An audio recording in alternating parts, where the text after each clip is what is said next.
Allez, merci peuple congolais, merci Bipa Nyonso Bozuli Baku ya Kolanda Biso, Tolobela Congo, émission Penza Oyo, Toyaka Kopesa Bino, ba information, Toyaka ko décortiquer Masolo ya Grand Équateur, Makambo et collègue la République démocratique du Congo, Pena espace Grand Équateur. Ndeng toyeb sarabino awa biso tozalaka ya batute. On ne travaille pas pour des politiques. Tu travailleras pour la Kotombola province à Équateur, tu travailleras pour informer Bato Makambo et la République démocratique du Congo, Pena espace Grand Équateur. Tout ça la mission Awa na prophète Ngefa atena ki ba propos ezaki ko engagé contre le sénateur honorable Jean-Claude Baïndé. Na yango tous à la ouvert et à couper sa droit de réponse na bato nyonso yo baza lésé na ba propos et l'état qui na émission lelo toko so la penja masolo angona maître Victor na ye toko so la penja boza branché tina suka bo s'abonner bo partager et ko ça la penja bien donc mutu aza valable à ko représenter suko Jean-Claude Baïndé na plateau yo. Aïe, pour le droit de réponse. Maître Victor, bonjour et bienvenue. Bonjour, éco-journaliste, Séraphin. Et puis, la PCO Boton Dindenge Oyambinga na plateau nayo. Merci beaucoup, Maître Victor. Tozo qui appelle Nabino, Bandeko Babi, et biso, tout ça, la rapport na Bandeko Msusu, tout travail rapport na Baï politique.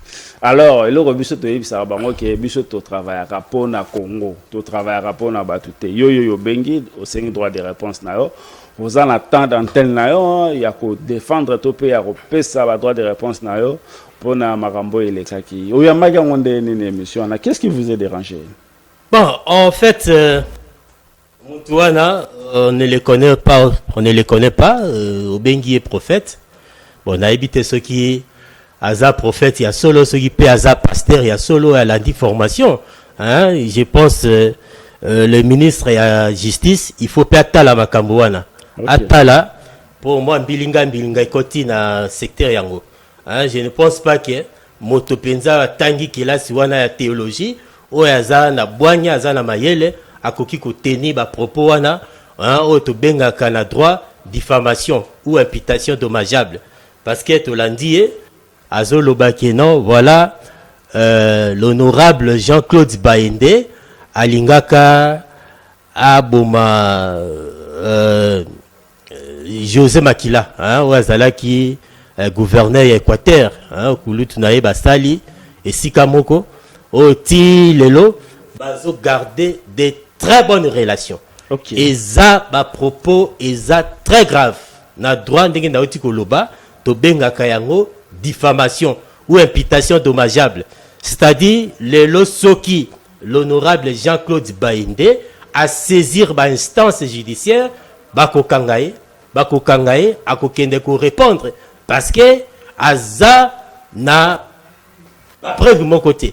Okay. Il y a l'honorable, l'ancien gouverneur José Makila. Aza toujours en vie. Il est prêt même à venir témoigner dans Biloko. Voilà. Il continue à garder de très bonnes relations dans l'honorable sénateur Jean-Claude Baïndé. Et ça, lelo, ceux qui m'ont aligné à la politique, pour que il faut toucher comme Jean-Claude Baïndé. Et ça, madame Mouté. Hein? Toboite ke bakoki ko sala politique eza droit na bango ya ko sala politique ya ko leka la TV ya ko loba mais pour que bato balanda yo et la kisite ke il faut tanga kaka kombo Jean-Claude Baïndé o tanga yango na ndenge ya mabe non eza malamu te et puis tozo mettre en garde que l'honorable se réserve le droit de saisir la justice pour se plaindre na makambo na ba propos o ya tenir na plateau oyo. Alobi, Jean-Claude Baïndé, maître Hussein, il faut bouger. Alobi, Jean-Claude Baïndé, le sénateur, ceux qui pendaient à Bengana et Moussala, ils ont Likolo et Makambo, Alingaki, ça contre honorable sénateur José Makila nde sali ete lelo azali su mumpete moko ya makambo esali ba longo esalaki ba longola ye na lingomba ya ba mumpeza parmi ba makambo wana mona mboka omoni ke eza lokuta makasi. Pour votre information, l'honorable Jean-Claude Baïndé atika musala ya mupe na 2001. Et puis atika ki yango teke babengana ki balongoli non. Ye moko atali alobite asingi asala pe musala ya politique pour l'intérêt général ke asangisa politique na musala ya bonganga ekosimba te de a se retiraki atikaki na 2001. Na 2001 wana ayebana kite na José Makila batikala na kokutana te baye kokutana na José Makila tango yakobi vice gouverneur de José Makila zalaki titulaire des places baye koyebana wana mais avant wana na 2001 bayebana kite siko bakolongola ye na ndenge nini wana eza lokuta munene lokuta makasi eza simplement ba propos diffamatoire aluki ayebana donc pour baye il faut attendre kombo ya Jean-Claude Baïndé. En tout cas c'est regrettable et puis loba droit et liberté d'expression non la liberté d'expression peut-être lobby peut-être parce il faut moi kelasi wana ya bona yo lingyo talisana bato bakolanda biso ke prophète ngefa landa formation landité je ne pense pas que mutuana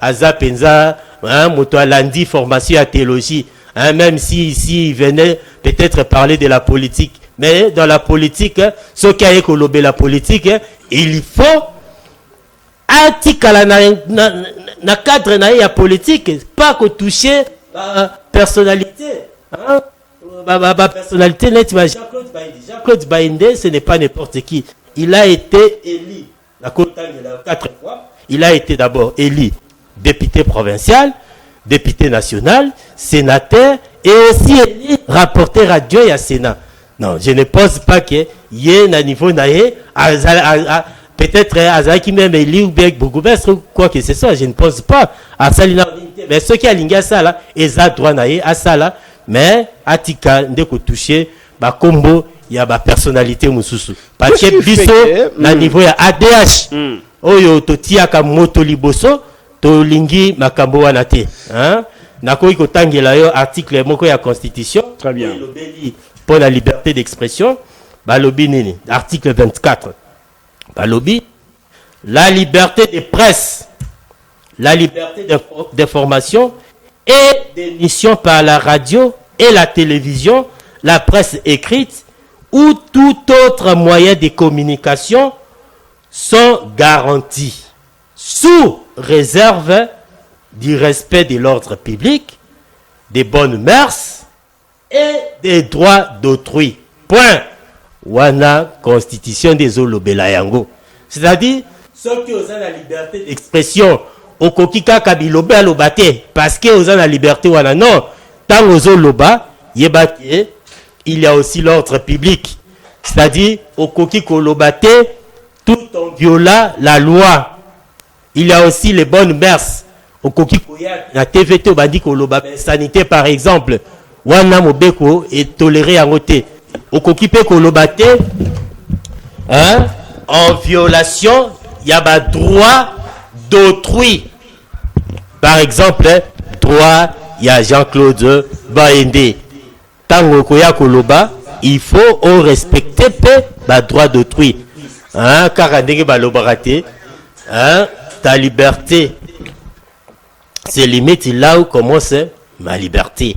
Donc, sur ces points-là, yango toyaki do répondre alors makambo nyonso alobaki wana eza ya lokuta tango nyonso bato balekaka na etando ike balobaka ete Jean-Claude Baïndé parmi les gouverneurs oyo à mettre lelo la province de l'Équateur dans les carreaux Jean-Claude Baïndé a détourné biloko ebele ndakisa o prophète Ngefa utaki otanga so na tangi ba traiter eza parmi ba makambo bato balekana na ba émission mais toujours ngana na cercle ya oyo ko ça la droit de réponse Jean-Claude Baïndé a détourné mbongo o salaki atonga bandako na province ya Équateur. Jean-Claude Baïndé a salanjela mokote parmi gouverneur au baleka na province ya Équateur. Jean-Claude Baïndé nde mutu oyo a tie province ya Équateur dans le kaolelo maître Victor te wana eza lokuta dire par exemple que a détourna a salaboye a détourna banini wana eza makambo ya lokuta. Est-ce que oyebi ke na tango ya Jean-Claude Baïndé puisque na tango wana Équateur ezalaki le grand Équateur est-ce que oyebi ba misala ni le salema banzela etongama ba école etongama et même la ville ya Mbandaka wana école Jean-Claude Baïndé atonga on n'est pas venu ici pour la kotanga babila wana oyebi même na partie wana ADH eloko ya liboso atia eza moto. On tient compte d'abord ya moto à vivre na ndenge longobani soki lelo yo a salaki malamu te. Et pourquoi population azo renouveler kaka confiance wana et pas naye. Est-ce que vous dites que Jean-Claude Baïndé a été le meilleur élu à Villa Mbandaka? Ok. Zalaki, il a été élu dans suffrage universel direct comme député provincial et aussi député national. Parce que Batoba Yebi, Baktionaye. Même aujourd'hui, étant sénateur, Misala Zosala sur place na Mbandaka. Mais ça, Misala est belé. Atie nini même kokunda bato donc nyoso wana zo sala yango eza na ba émolimo na ye oyo azo toucher na nini parce que yo si oyebi yango ke mosala ya sénateur comme parlementaire eza mosala wana te asalaka comme gouvernement mais ye quand même na bolingo wana na motema na ye ya humanisme nde asali alobi ke te moke oyo azozwa il faut akabola yango na baili na ye. C'est ce qui s'est fait. Au monde à chaque fois action sur le terrain, action sociale les alliés sur le terrain oyo ça là et belé ko réhabiliter ba marché ko ba église ko tonga même ba église ba nini azo pesa ba tolo ba misala e belé atie ba bisi atie ba corbière ezo kundaka bato chaque jour na ba nini Jean-Claude Baïndé a pona option ya kokunda batu yakokunda batu na ye o yakokunda batu na place à pesa bango misala batu bakolela balobi Jean-Claude Baïndé batu ba travailler kana ye bako se retrouver te na place à pesa bango misala yako préférer kokunda bango mwana mboka. Bon kolobaki a pesa misala ce qu'il ne faut pas oublier Jean-Claude Baïndé est de l'opposition même en étant là na bureau ya Sénat aizawana na compte ya opposition ya koti pro pouvoir non opposition pro pouvoir na parlement ezalakate soko tangi na la loi sur l'opposition loi ne lobby il y a ce qu'on appelle l'opposition parlementaire et au niveau du parlement même na niveau ya bureau bakabolaka yango mbalo batia ki balobi poste wana il y a rapporteur adjoint, si yango na opposition. Donc il y a zawana na cadre et opposition. Il n'est pas dans le gouvernement. Oya ko salake ape sabato boye asala boye. Mais moi moke on a pesa. Moi qui vous parle, je suis également conseiller naye, conseiller juridique na Sénat. OK. Ape singa mosala. Et ça la bande ko misusu pe belé wana pe ape si bango misala. Même ma recommandation, mais il n'est pas dans le gouvernement, il ne gère pas. Même si, prochainement, tu vas taper la gouvernement. Parce que, Bitumba ADH et Gosuka Kakawana Tetozana opposition, et comme tout parti, objectif Nangozaka, conquête ya pouvoir. Yo salaire na yo kabola, on a bateau combien? Salaire na kabola na bateau. Pour votre information, moi, bafutaka ngai na banque c'est le Sénat qui me paye. Ce n'est pas que non, na Zimbongo, na Kei bien que Jean-Claude Bainda futanga. Non. Yo salaire na yo ngai ba futaka ngai na banque. Na Sénat, bino bato boko presté. Ezana bato mususu yo bako presté te ba libanda bokabola. Moi je vous dis, je travaille au Sénat. Très bien. Je suis conseiller juridique na Sénat. Hein? Na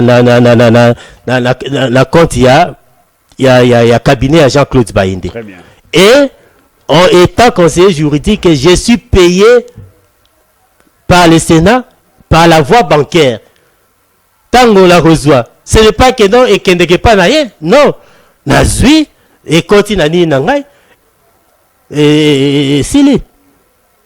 Néo kabola ngona batuna kabola. Waneza ba propos moko mensonger. Hein? Juste pour chercher à ternir l'image. Il y a sénateur Nabiso wana, il y a Jean-Claude Baïndé, de bazoteni ba propos wana. Il n'y a pas que salaire au Kabolango la bateau. Non, c'est pas ça. Alors bateau bakota la biso ba retenir nini na ba propos au bateau yo bayaka ko tenir image ya honorable Jean-Claude Baïndé. En tout cas, ba retenir que ba propos wana eza ya lokuta. Bazo ça la juste pour chercher à ternir son image, soit ils pensent qu'ils vont le déstabiliser politiquement en tenant ces propos-là mensongers. En tout cas, ils ont mawamingi. Ils ont mawamingi, hein, la propos va se tenir, hein, ils ont qui la gêne mususu, à l'oba qui paie, tant va komaki la justice, wapi preuve, hein, et komaki te limbi sangai, loko la zape na motema na iwana, ya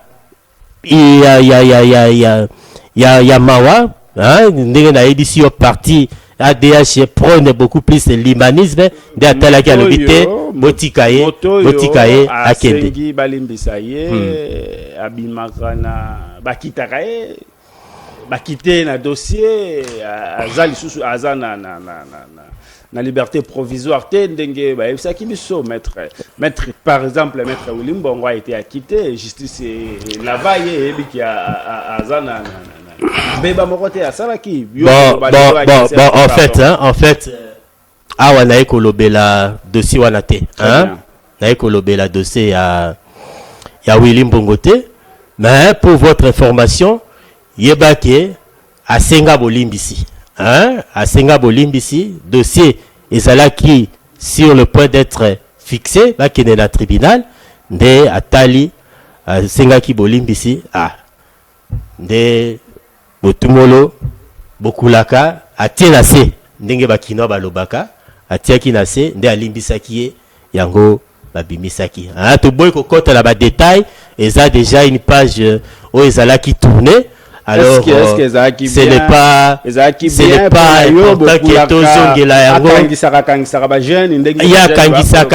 Ya kangisaka te, hein, c'est qui pour votre information, atinda ba soda na été atinda ba policier na été que bokanga jeune wana, hein, moto nyoso oya ko se sentir lésé à se référaka na justice. Très bien. À se référaka na justice. De justice tango atali alobi kete bah fait est grave parce qu'il s'agit de ce qu'on appelle la diffamation.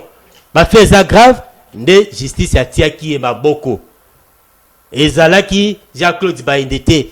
C'était le parquet, bah j'ai un parquet de ba décider qu'il le parce que Jean-Claude Baïndé a écouté la plainte à qui comme il a été na émission dans lobby tout Congolais qui se sont lésés et Zalayo et Zalata président de la République. Si ce sont lésés, il a le droit de saisir la justice. Très bien. Il a le droit de se plaindre auprès des autorités judiciaires. C'est ce qu'il avait fait à l'époque. De tango justice bakangi atali pa lobio eza mwana na biso ya bandaka ndaye ko senga aye ko milela et pas na bakonzi ya justice à l'obité botikaye de bayokilaki epe mawa batikaki.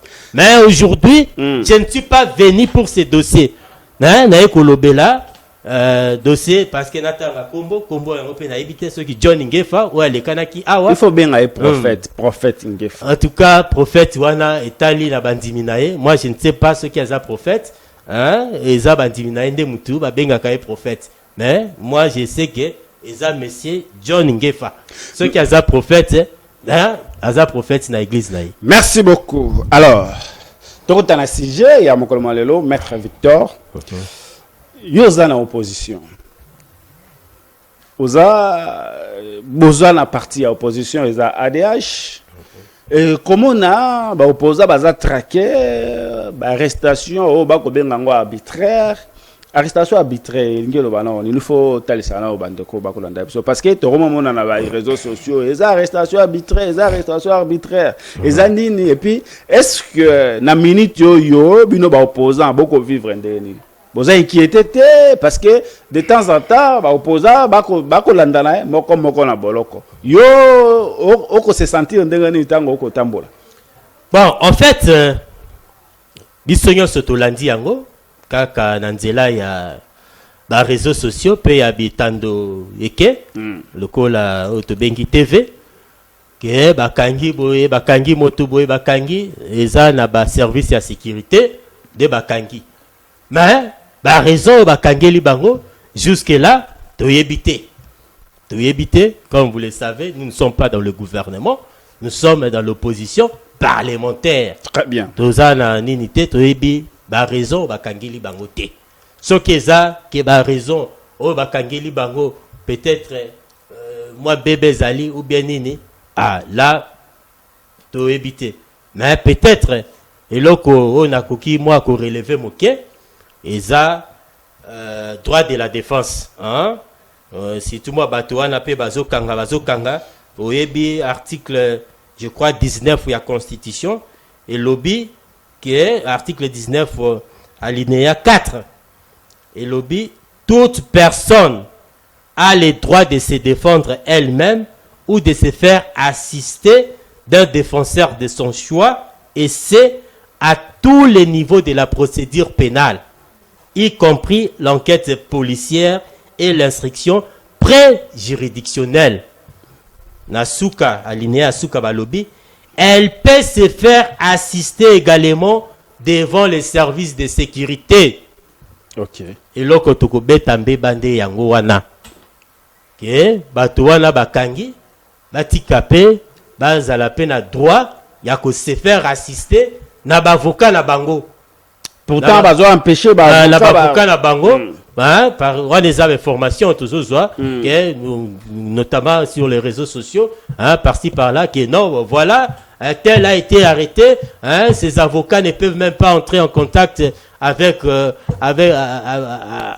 leurs clients, donc là il y a un problème alors biso dengue toza ba légaliste to lingaka respect ya mibeko toto sa mibeko ya mboka y compris la constitution parce que yango ndeza mobeko likondi la loi fondamentale yango ndeza au-dessus ya ba loi nyoso yango tozo sengake na chaque fois ke bakokanga bato wana soki eza ke babuka ki mibeko soki eza ou bien to epipe ki guerre eza à l'est non très bien guerre eza à l'est ou soit bato wana pe baza ou soit en connivence na bato bazo ba M23 ou baza soutenu na ba Rwandais ce qui est bongo peut-être là c'est une raison valable que balandi la bango ba répondre devant les instances compétentes. Est-ce que les loyo na ba parce que population a déplorer mingi façon il y a pour topé procédure il y a arrestation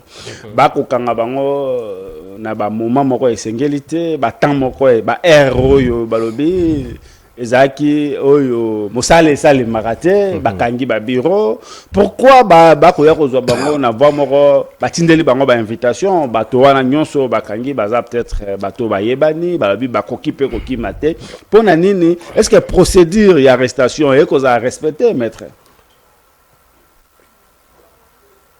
bon au moni awana tangelio eloko ba bengi ba service ya sécurité très bien ba service ya sécurité cause à la ANR et cause à la service mususu ba demi-ap et tout cela hein là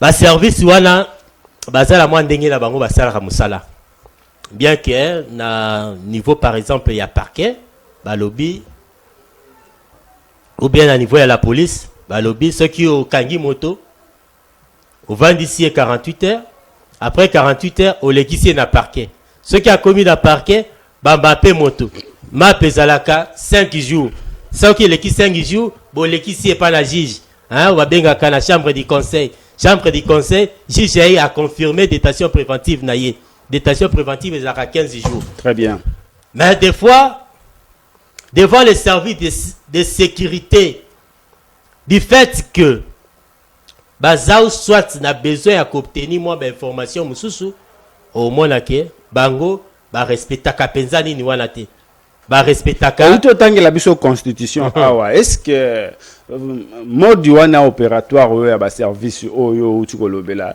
est-ce que yango ezape na kati ya constitution ou bien bango ba sala en ce qui concerne l'arrestation ya moto na sisa kité na ekoloba ke eza ba service ya sécurité au soit ba mona ike na moi bazo zoité hein moi je ne travaille pas là-bas très bien na éviter hein motivation ni sali ke ba ke ne bazo moto par exemple na butu hein ou soit il était sur le point ya ko sala kumo ko bo bien ni ndeba ke bazuye na butu en tout cas là je ne sais pas ou soit batindela qui est déjà invitation à y quitter ou comment là on ne sait pas mais je pense que yo par exemple ceux qui ont invitation à Aner hein na éviter ceux qui ont courage wana ya ko tambola inde okende ko se présenter na Aner je ne pense pas hein somo wana mutunyo sozaka nango Aner ezala demi-ap tout cela hein ou soit ba boni que ceux qui batindeli moto invitation ou soit ya ko kima ou soit nini débat lobby non ba kende ba zoya mbala moko en tout cas là je ne sais pas et loko nini motivé ki bango ba kende ba zoya moto na ba wana ba nini je ne sais pas. Merci beaucoup maître. Alors tozon apenza na province ya Équateur depuis Mobutu tilelo rien ne marche. Je parle de l'espace Grand Équateur. Est-ce que il y a problème il y a ba représentant na biso problème il y a population pour na yebi ko voter ou bien masumu oyo Mobutu asala rande ezongela espace Grand Équateur parce que jusque là l'Équateur ne marche pas molili ma ezala raté via ya ba équatorien ezaka zamba. En tout cas merci beaucoup pour na motuna wana souci na biso ezala na kati ya parti na biso eza peke développement ekota na Équateur. Très bien. Oyebi ke na Équateur mobimba courant eza kaka na badolite lotiliki eza kaka na badolite mais na bamboka misusu molili soki ekomi 18h 19h bato bakoti kolala ata mwesika ke bato bapema azwa mo mopepe na Équateur kuna ya malonga ezate. OK. Mais pourtant tozape na bakonzi. Eza la gouvernement là. Bana Équateur bazali.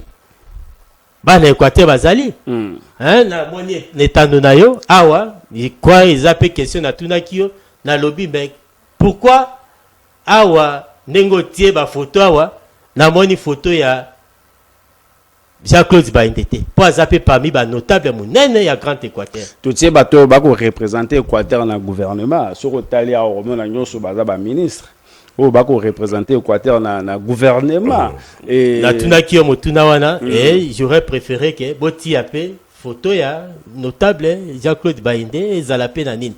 Bon, là ezala qui entre parenthèses. Très bien. Donc, c'est pour vous dire que na kati ya gouvernement toza pe na ba konzi minene. Ah, de moi, ministre ya fonction publique, ministre ya justice, kuna ministre ya ministre ya transport, et ça la ministre ya relation avec le parlement, kuna assez président Mobutu. Tozwa par exemple côté ya transport. Très bien. Parce que tozawa na mokonzi munene vice premier ministre oya talipe makambo ya désenclavement. Jean-Pierre Bemba. Mais ce que tali la province ya Sidou Bangi par exemple ozwi nzela wana ya Akula hein? Est-ce que na province il y a Jean-Pierre Bemba oyo azo s'occuper pe na désenclavement nzela wana ekozala na eta wana? Je ne pense pas.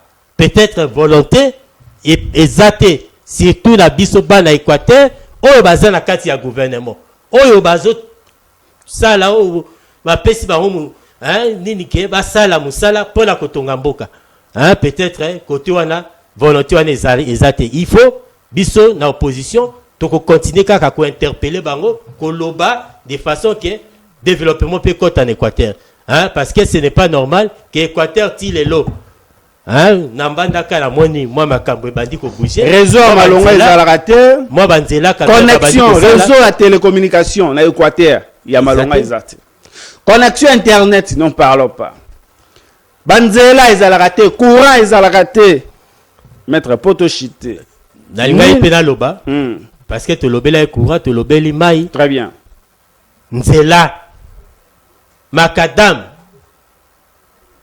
mo makadam ya mkolo ekoti obena mbandaka mais gemena lisala bumba na boende il faut pe makadam ekota et là tu ko interpeller gouvernement côté wana ezala bana Équateur au bazala kati ya gouvernement il faut batala likambo wana ezala priorité donc l'otilique mai nanzela batala likambo wana.